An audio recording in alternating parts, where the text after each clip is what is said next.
the repeal of the Ohio estate tax. The original, it's a great idea.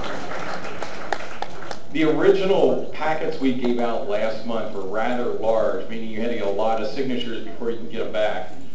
Gina, where'd you go? Okay, Gina Bell from one of the other Tea Party groups has been working with the team that is doing the petitions for the repeal of the estate tax. They've got it down now to a science where it's a very small number of signatures. They got the envelope and you just mail them back in after they're full. Gina will be at the table on the way out, so if anyone is interested in gathering petitions so that they don't have to give all their money to the government when they die, sounds like a good idea, you might want to talk to Gina on your way out. What House Bill 377 is about is to stop us from gathering petitions. It actually passed the House of Representatives. Now this is the State House.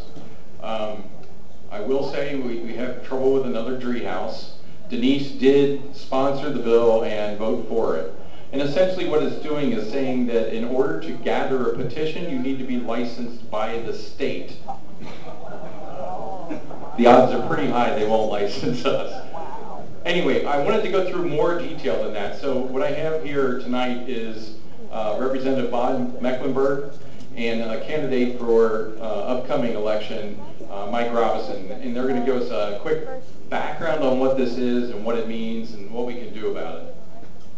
Thanks, guys.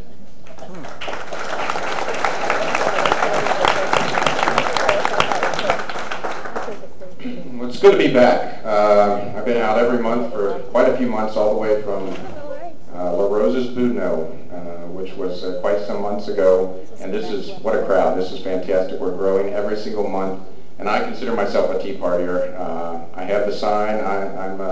I believe in the same values. And frankly, why are we here? We're basically sick of government getting more involved, telling us how to do things, how to live our lives, how to raise our children, tax us more and more. We're tired of it.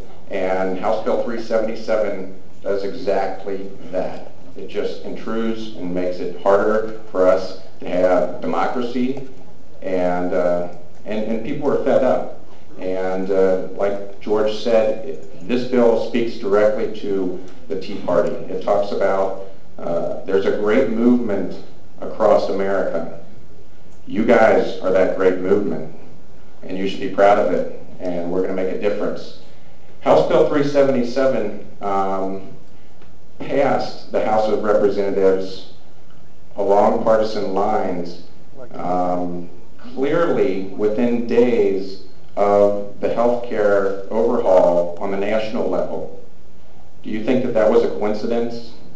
You think that was a coincidence that within a couple days, and everybody's saying, you know, people are going to, you know, question the constitutionality of this healthcare bill? Absolutely not. And I looked into the details a little bit, and I found out that one of the interesting points is that originally, when it was introduced back in late of 2009, it said that this was only for initiative petitions. So basically, if you wanted to initiate a new idea or a new whatever, that was what it was for. Conveniently, in committee, and Bob can correct me if I'm wrong, they hand wrote in the last minute that this would also apply to referendum petitions. Meaning, if you want to repeal something, if you want to take that back, handwritten in by the Democrats along party lines as it was being passed. Don't you think that's interesting? It's unbelievable, is what it is.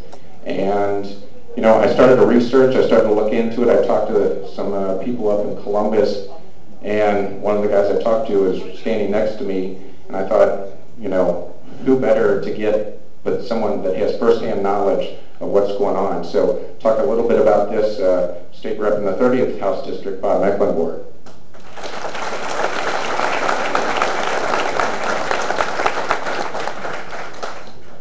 Thanks, Mike. It is a pleasure to be here. I'm the state rep for the 30th House District. That includes Greene Township, Delhi Township, Miami Township, Harrison, Whitewater. Mike is running in Price Hill and Westwood and Sailor Park and the city areas like that. Some of you may know me, I know a lot of you do. Nina, we spent a good day up in Columbus with some constitutional law scholars, which was pretty fascinating, and I'm a lawyer, and some of you may know me from my work on English as the official language for the state of Ohio, the Castle Doctrine with our Second Amendment folks, and of course pro-life issues and always fiscal issues. Now, it so happens that I am ranking member, and I'll give you a little inside baseball, not too much, but a little bit is a good thing. Our leader is Bill Batchelder. He's been around a long time, and he appointed me as ranking member of the Elections and Ethics Committee. He knew that there was going to be a lot of action in this committee with respect to constitutional issues and big macro issues facing our state. And because of that, in addition to the Finance Committee, the Health Committee, and the Civil and Commercial Law Committee, I've got to be on the firing line and see how the other party operates with respect to these issues. I'll give you one quick example, then we'll get to 377. Their first bill in the Ohio House to expand elections allowed anybody in this county to vote in any precinct they wanted to without any prior checks. Think about that. Yeah.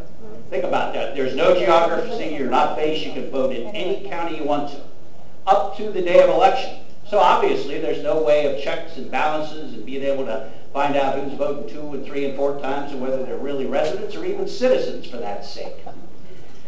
This goes on. They wanted to be able to remake ballots. In other words, we all remember the 2000 spectacle in Florida where we had these people looking up at the ballots. You know, I always thought it was like Johnny Carson and Carmack the Magnificent. What does this mean? Well, they want to revert back to that. Now, we've done a good job of beating that down. Our Senator, Bill Seitz, has a bill over in the Senate that doesn't do any of this stuff, obviously, but it does a lot of good stuff with respect to photo IDs and registration. So we've been on loggerheads fighting that battle, and we've successfully beat that down, although it did pass the House. And this is what you have to remember. I know this is a non-party type group, but parties, I'm going to tell you, do matter. Because that bill passed on straight partisan lines, as did 377. Every single Democrat voted for it. Every single one. Republicans, we all voted for it, against it rather, except for maybe one. So that gives you a pretty good example as to how these lines are drawn up there. And it's serious stuff, it's pitch warfare. Now, the sponsor of this 377 bill that we're here tonight to talk about is a state representative from Marietta, Ohio. She wanted to do this originally because she was running for Secretary of State. And what better way to run for Secretary of State in a heated primary than to close off the electoral process? And I didn't think this bill was going to get any traction. I really didn't. And then out of the